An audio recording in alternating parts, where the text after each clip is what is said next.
이름으로 축복합니다. 우리 앞뒤 좌우로 우리 반갑게 서로 인사하십시다. 오늘도 승리하셨습니다. 사랑합니다. 축복합니다.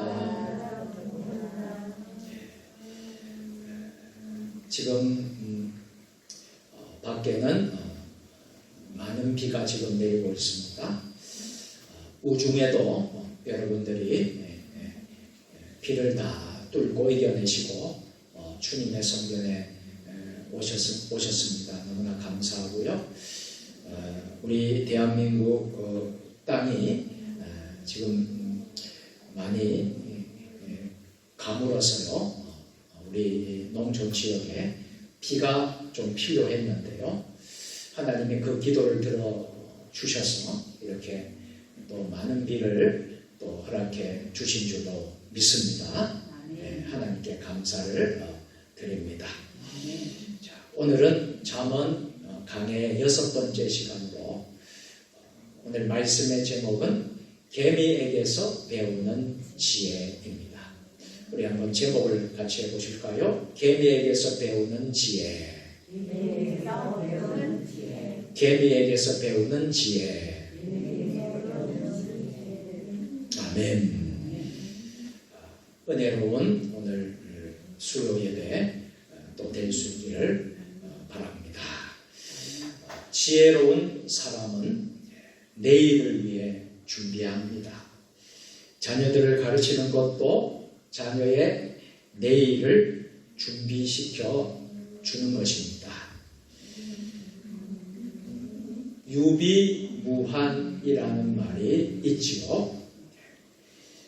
이 말의 뜻은 미리 준비하면 후환을 미연에 방지할 수 있다 하는 뜻입니다. 준비를 그만큼 잘 해야 된다는 것이에요.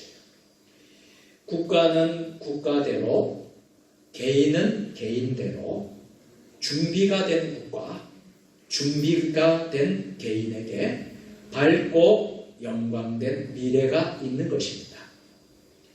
그래서 내일을 잘 준비해야 하는 것이지요. 준비하는 사람에게는요, 반드시 영광된 미래가 오게 될 것입니다. 하나님은 개미를 통해서 우리의 미래를 준비하라고 오늘 말씀하십니다. 제가 여러분들에게 이 개미 사진을 한번 보여드리겠습니다. 이 개미는 벌목 개미과에 속하는 곤충을 총칭하는 말인데요. 지구상에 분포되어 있는 개미의 종류는 5,000종 내지 1만 종 가량이 되는 것으로 알려져 있습니다. 엄청나게 많지요.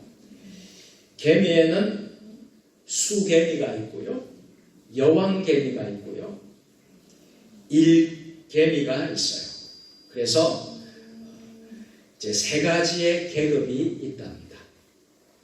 수개미, 여왕개미, 일개미.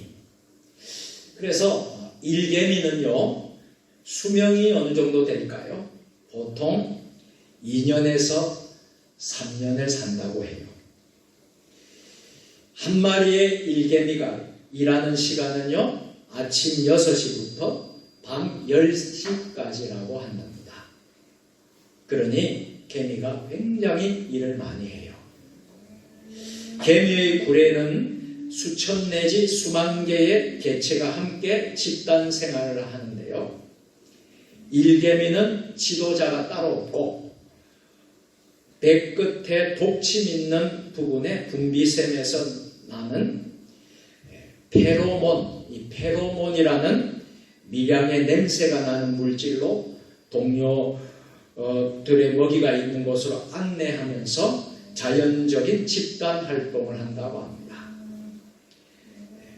성경에는 개미가 우리가 읽은 잠언 성경에만 개미가 등장하는데요. 잠언의 지혜자가 개미의 습성을 잘 알고 있는 것으로 보아 당시 성경이 쓰여진 이 팔레스타인 지방에도 개미가 존재하고 있었던 것으로 보여집니다.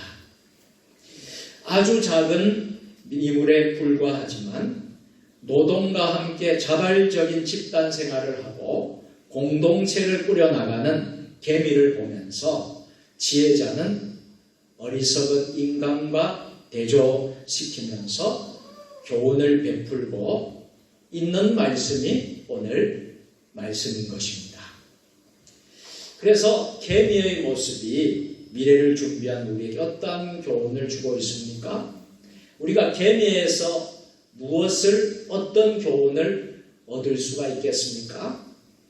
첫 번째로 우리는 스스로 무엇이든지 할 수 있어야 한다는 거예요. 오늘 6장 7절 말씀 다 같이 개미는 두령도 없고 감독자도 없고 통치자도 없으네. 자, 개미는 두령이 있어요? 없어요? 없고 감독자가 있어요? 없어요? 없고 통치자가 있어요? 없어요? 없다라고 말하고 있어요. 스스로 일을 한다는 거예요. 무슨 일이든지 스스로 한다는 사실을 잘 가르쳐주고 있습니다. 개미는 누가 지시해서 일을 하는 것이 아닙니다. 감독관이 있어서 억지로 하는 것이 아닙니다. 스스로 할 일을 알아서 당연히 그리고 기쁨으로 한다는 것입니다. 노예는 어떻습니까? 노예들은 억지로 일을 합니다. 그러므로 자원해서 일하지 않고 억지로 한다면 우리도 실상은 노예나 마찬가지라는 거예요. 누가 사장이고 누가 종업인인지 알려면 일하는 것을 보면 알 수 있다라고 하지 않습니까? 무슨 일이든지 스스로 하는 사람은 사장이고 억지로 하는 사람은 종업원이랍니다.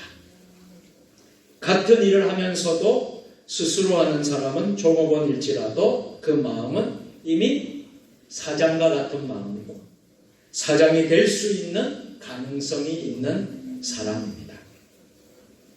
억지로 하는 사람은요, 항상 종업원밖에 할 수 없다는 거예요. 신앙생활도 보면 억지로 하면 복을 받을 수 있을까요? 하나님의 복과 하나님의 은혜를 누릴 수가 없는 것입니다. 어떻게 하면 될까요? 신앙생활은 기쁨으로 신앙생활을 해야 한다는 거예요. 여러분, 우리가 믿음생활, 신앙생활 오늘 예배를 드리는데 여러분 기쁨이 충만하십니까? 네. 여러분 오늘 예배 올 때 여러분 혹시 억지로 와셔서 앉아 계시는 분이 있습니까? 그런 분들을 아무도 없기를 바랍니다. 내가 자원함으로, 내가 기쁨으로 스스로 우리가 할 수 있어야 되는 거예요. 그럴 때에 하나님의 복과 은혜가 임하는 것이에요. 하나님은 우리를 즐겁고 행복하게 살라고 창조하셨습니다. 우리 한 번뿐인 인생이잖아요. 멋지게 사시기를 바랍니다. 여러분 정말 행복하게 사시기를 바랍니다. 신나게 사시기를 바랍니다. 정말 하나님이 그렇게 살도록 우리를 창조해 주신 거예요. 창세기 2장에 보면 에덴 동산에 각종 과일을 만들어 놓으시고 마음껏 먹으며 즐겁게 살도록 하셨습니다. 산과 강을 조화롭게 만드셔서 보기 좋게 하셨습니다. 하늘에는요 각종 새를 만드셔서 노래 부르게 하셨습니다. 땅 속에는요 금은 보화를 넣어 놓으시고 그것으로 아름답게 치장하도록 하셨습니다. 인간은 하나님의 형상대로 만드셔서 하나님과 교제하면서 하나님과 행복하고 기쁘게 살도록 하셨습니다. 그래서 성경은 항상 기뻐하라. 할렐루야. 데살로니가서 5장 16절에 보면 항상 기뻐하라 말씀하고 계신 거예요. 기뻐하며 사는 것이 하나님의 뜻이라는 거예요. 오늘 이 밤에 오신 여러분들 주님 때문에 하나님 때문에 기뻐하시기를 바랍니다. 항상 기뻐하시기를 바랍니다. 그것이 바로 기뻐하며 사는 것이 곧 하나님 아버지의 뜻이라는 거예요. 하나님은 여러분들이 행복하기를 원하세요. 하나님은 여러분들이 복을 받기를 원하세요. 하나님 여러분들이 기쁘고 즐겁게 사시기를 원하세요.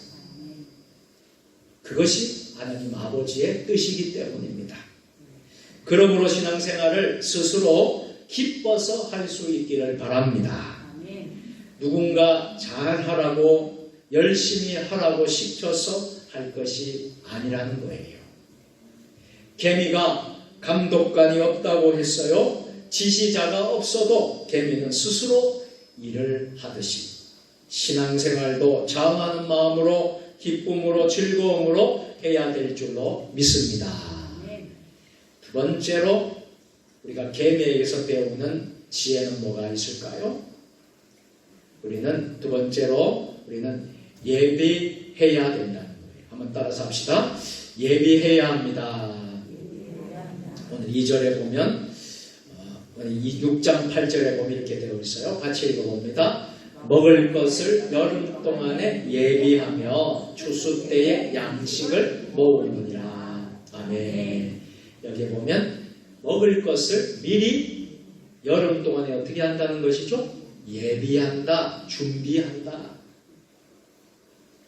여러분, 우리가 항상 준비하고 대비하는 것이 얼마나 중요하다는 사실은 우리가 지금까지 살면서 우리가 많은 부분에서 경험하지 않습니까?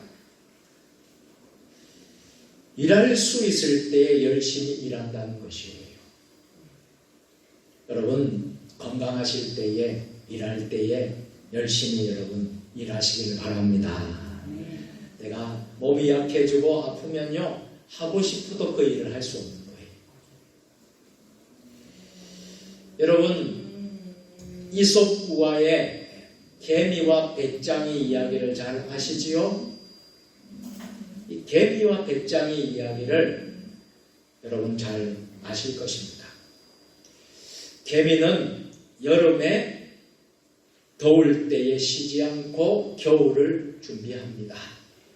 그런데 배짱이는요, 놀고 허송세월을 보냅니다. 그래서 양식을 예비하지 않았다가 추운 겨울에 배짱이는 얼어 죽었다 하는 이야기입니다. 놀기 좋은 시절에 열심히 일하는 개미가 배짱이가 볼 때는 어리석게 보였을 것이에요. 그러나 추수할 때에는 거둘 곳이 없는 배짱이가 결국 어리석은 자가 되고 말았습니다. 우리 신앙생활에 있어서도 마찬가지입니다. 지금 이 땅에서 천국 생활을 하며 믿음 생활 잘하는 사람이 바로 지혜로운 사람입니다. 세상 사람들은요, 그것을 모르고 매일 먹고 마시고 즐기며 사는 사람들을 부러워하겠지만 하나님은 그런 사람을 어리석은 사람이라고 말합니다. 노아는 홍수를 대비하라는 하나님의 말씀을 듣고 방주를 지었기에 인류가 멸망당할 그때에 노아의 8 식구 가족과 함께 다 구원받은 줄로 믿습니다. 소돔과 고모라 성이 심판받을 때에 롯의 사이들은 하나님의 심판을 농담으로만 알고 대비하지 않았다가 결국 멸망당하게 되었습니다. 남들이 놀 때 일하는 것은 손해보는 것 같지만 전혀 그렇지 않습니다. 그게 바로 지혜로운 사람들의 모습이에요. 요셉은 풍년이 들었을 때에 요셉은 풍년의 그 기쁨과 그 풍년만 누린 것이 아니라 풍년을 대비해서 앞으로 또 어려움을 대비해서 식량을 잘 창고에다가 저장을 예비를 했기에 왕의 신임을 받게 되었습니다.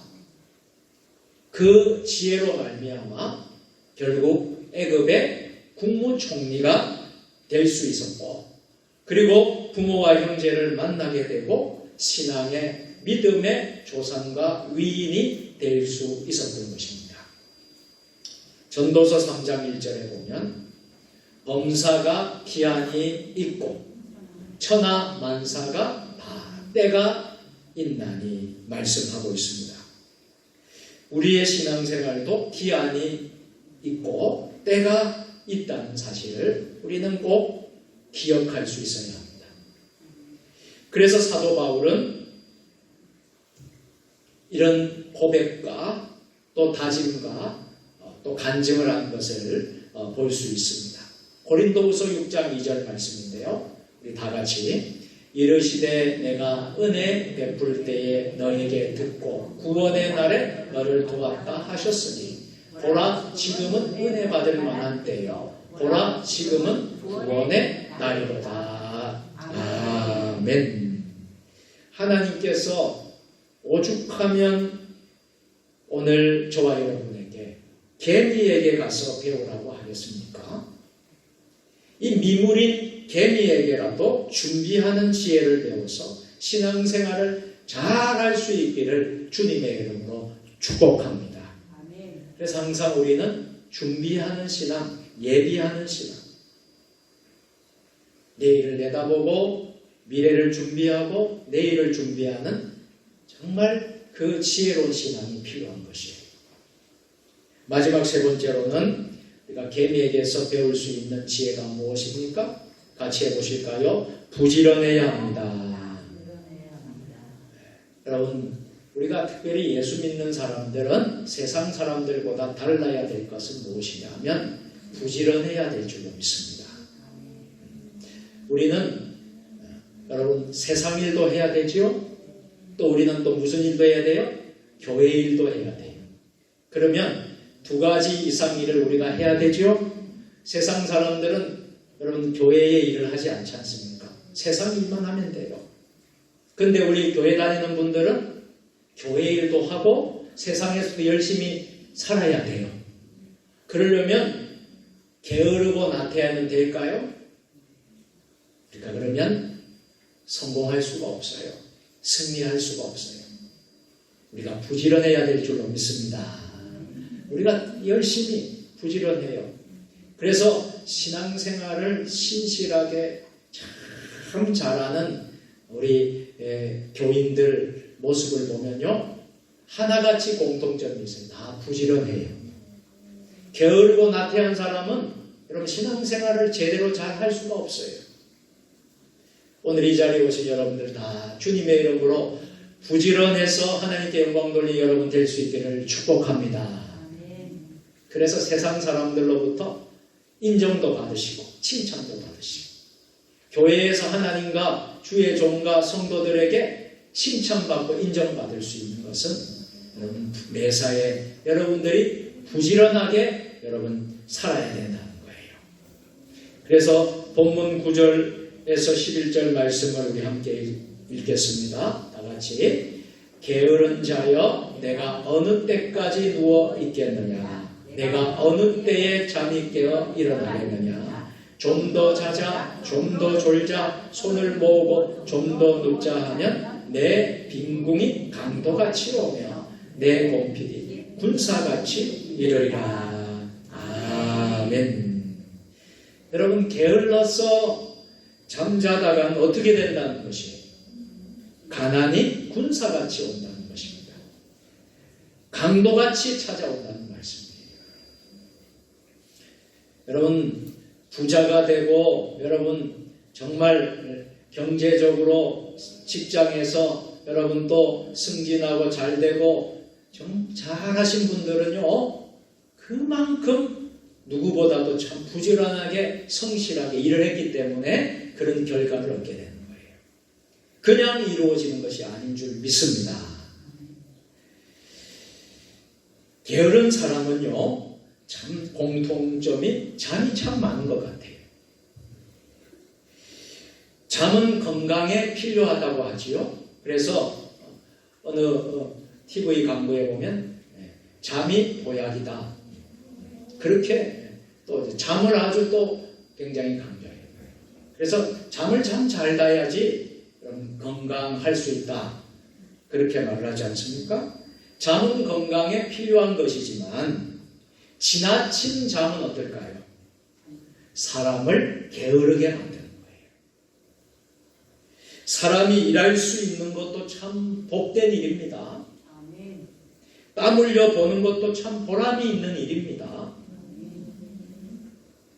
제가 오늘 차량 운행을 하면서 우리 원동식 우리 명예 집사님 이렇게 이제 대화를 하면서 우리 원동식 집사님이 이제 우리 노인들에게 일자리를 주는 그런 사업을 우리 국가에서 지역에서 하고 있지 않습니까?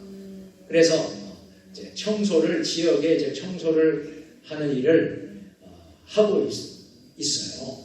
그래서 지역에 있는 어른들과 같이 조를 짜서 이렇게 하는데 이제 그 일을 하게 되면 한 달에 한 27만 원을 준대요. 그렇게 해서 참 그 일이 힘드시지 않으세요? 하니까 아유 안 힘들고 좋아요. 그렇게 하십니다.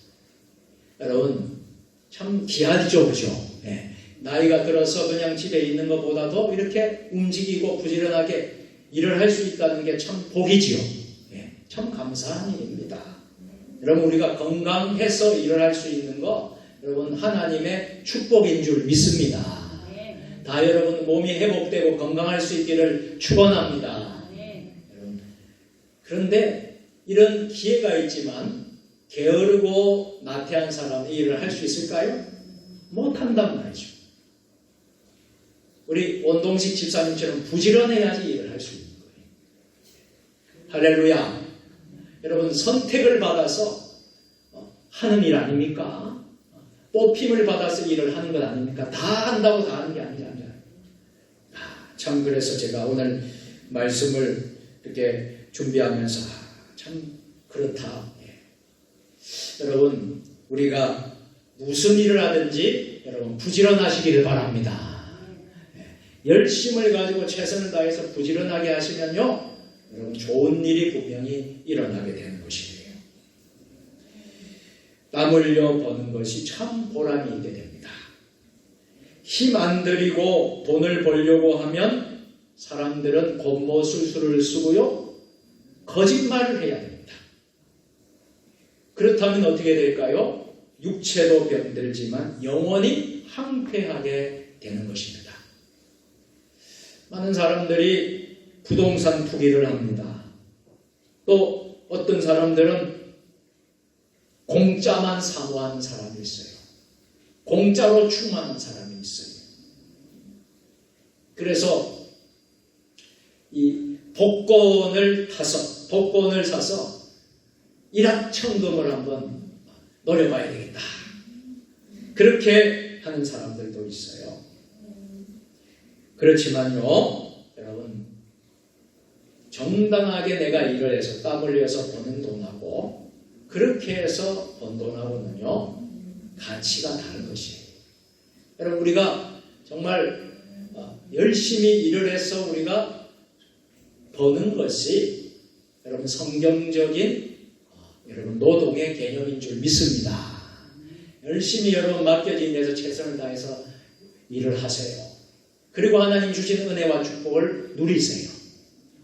우리 예수님도 보세요. 40일 금식 기도를 하고 나서 있는데 마귀 사탄이 와서 예수님을 시험을 하잖아요. 3가지 시험을 하잖아요. 근데 예수님이 이 유혹에 넘어갈 리가 없습니다.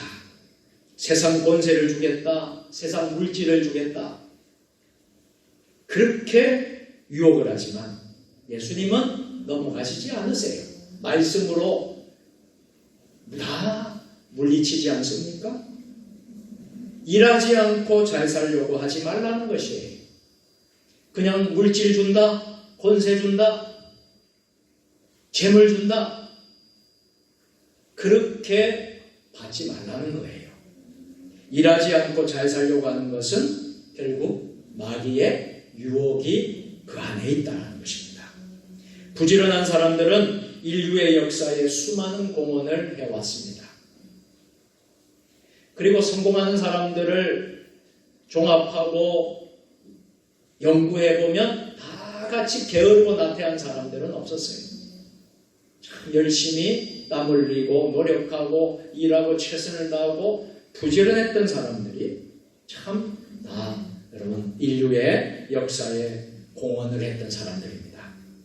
그러므로 기왕에 여러분 모두 할 일이라면 일을 즐기면서 부지런히 하는 것이 몸과 마음에 좋은 것입니다. 한번 따라서 일을 즐깁시다. 다시요. 일을 즐기면서 부지런히 합시다. 아멘. 그럼 직장생활 힘드시죠? 고단하시죠? 직장생활을 즐기면서 하세요. 우리 농사도 힘들잖아요. 얼마나 힘들어요. 근데 농사를 여러분 즐기면서 또 농사도 보니까 참 부지런한 사람이 농사가 잘 되는 것 같아요. 세상에는 그냥 되어지는 게 아무것도 없습니다. 쉬운 일이 없어요, 세상에. 그만큼 내가 정성이 들어가고 공이 들어가고 열심과 수고와 땀과 여러분 봉사가 있어야 돼요. 할렐루야. 수고가 있어야 된다는 거예요. 가정의 일을 즐기면서 하시기를 바랍니다. 직장의 일을 즐기면서 일하시길 바랍니다. 그러면 정신 건강에 좋은 것입니다. 그런데 많은 사람들이 직장생활 스트레스 받으면서 하잖아요. 이게 즐기면서 하는 것이 아니라 그럴 때는 정신적인 건강에도 해로운 거예요. 이왕 일을 하고 이왕 우리가 그 맡겨진 일을 한다 그러면 여러분 즐기면서 정말 행복하게 즐겁고 기쁘고 감사함으로 그 일을 감당하시기를 바랍니다. 예수님께서 우리에게 달란트 비유를 주시지 않습니까? 5달란트, 3달란트, 2달란트 이렇게 1달란트 이렇게 주신 그런 우리 비유를 우리가 알잖아요. 달란트 비유에서 1달란트 받은 종은 어떻게 했습니까? 주인이 와서 악하고 게으른 종이라고 하지 않았습니까? 왜 그랬습니까? 마태복음 25장 26절에 한번 보십시다. 같이 시작. 이 무익한 종을 바깥 어두운 데로 내쫓으라. 거기서 슬피 울며 이를 갈리라 하니라. 1달란트 받은 종은요, 본전은 갖다 줬습니다. 주인에게 본전은 갖다 줬어요. 나머지 5달란트, 2달란트를 가진 분들은 더 남겼어요. 배로 남겨가 주인에게 줬는데 1달란트 가진 종은 그대로 땅에 묻어뒀다가 주인이 오니까 그것을 그대로 끄집어내서 그대로 본전을 갖다 줬어요. 본전까지 떼먹고도 큰 소리치는 세상인데요. 손에 안 끼치고 정직하게 본전을 고스란히 가져온 종을 주인은 어떻게 하고 있습니까? 책망하고 이렇게 말을 해요. 바깥 어두운 데로 내쫓아라. 일할 기회를 주었는데도 일하지 않는 죄가 크다라는 거예요. 하나님은 천국 백성들에게 은사를 주셨습니다. 천국 백성은요, 주신 은사를 따라 일하지 않으면 합당치 않다는 것입니다. 칭찬과 형벌의 차이는 얼마나 남겼느냐의 문제가 아니라 얼마나 열심히 일했느냐 하는 차이입니다. 설교를 하는 저에게도 마찬가지예요. 저에게 하나님이 목양의 그 사명을 위임하고 제게 맡기셨어요. 그렇다면 주의 종들은 그 목양의 사명을 위해서 목숨 걸고 생명 걸고 충실하게 충성된 종으로서 섬겨야 될 줄로 믿습니다. 여러분들도 마찬가지예요. 나에게 주어진 은사와 나에게 주신 달란트가 있는데 그 달란트를 정말 열심히 여러분들이 부지런하게 사명을 감당해야 된다는 사실입니다. 이제 말씀을 마치겠습니다. 사랑하는 성도 여러분, 하나님은 오늘 우리에게 계미를 통해 배우라고 하셨습니다. 스스로 자원함으로 잘 하라는 것입니다. 그리고 계미처럼 준비하고 예비하라는 것입니다. 그리고 부지런하게 성실하게 최선을 다해서 그 일을 감당하라는 거예요. 예비하여 일하지 않으면 가난하게 살 수밖에 없다는 거예요. 그래서 사도 바울도 로마서 12장 11절에서 이렇게 고백하고 있습니다. 우리 다 같이 부지런하여 게으르지 말고 열심을 품고 주를 섬기라. 아멘. 할 수만 있다면 최선을 다해서 게으르지 않고 부지런해서 열심을 품고 우리 주님을 잘 섬기시는 저와 여러분들 될 수 있기를 바랍니다. 아직 일할 수 있을 때에, 아직 능력과 지혜가 주어졌을 때에 부지런히 신앙생활 잘하여 항상 칭찬받고 복받는 하나님의 자녀들 다 될 수 있기를 주님의 이름으로 축원합니다. 기도하겠습니다. 전능하신 하나님 아버지, 계미를 통해서 배우라고 하신 하나님의 말씀을 오늘 마음속에 새기게 하옵소서. 스스로 자원함으로 맡겨진 일에 최선을 다하게 하시고 항상 준비하는 지혜로운 사람들이 되게 하시고 부지런하여 하나님께 칭찬받고 복받는 하나님의 자녀들 되게 하옵소서. 예수님의 이름으로 기도합니다. 아멘.